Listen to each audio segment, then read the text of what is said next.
So ayun mga kap, luto na yung ating tinapang galunggong, saka yung ating tinapang itlog. Ito muna unahin natin.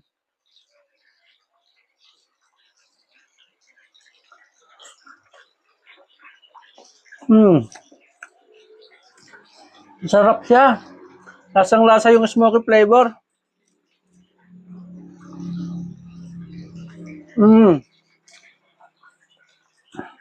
Sarap.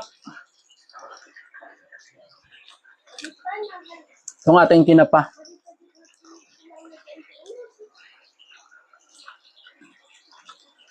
Ang init.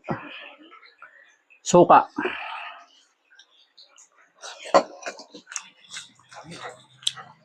Ayun.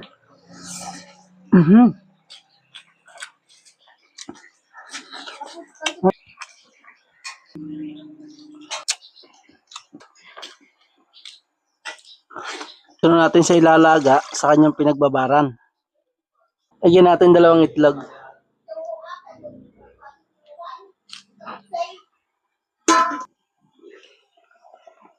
Kunin natin tong ating galunggong.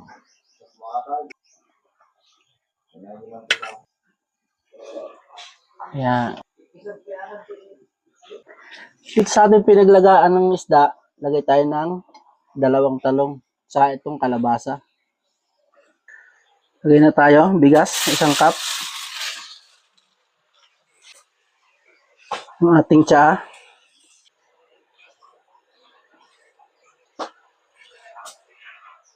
Tapos haluin natin. Lagay na natin tong ating steamer, yung ating isda.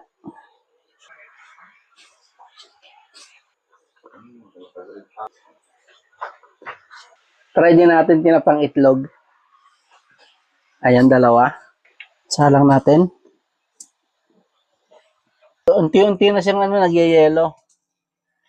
Kapal na ng sa ilalim, sa loob. Hindi na makita yung isda. Buksan natin.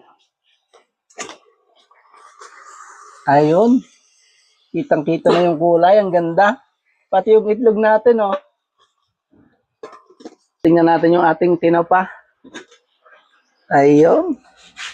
Oh, di ba? Ang ganda, oh. Yan mga kap, prito na natin yung tinapa na ginawa natin. Ay.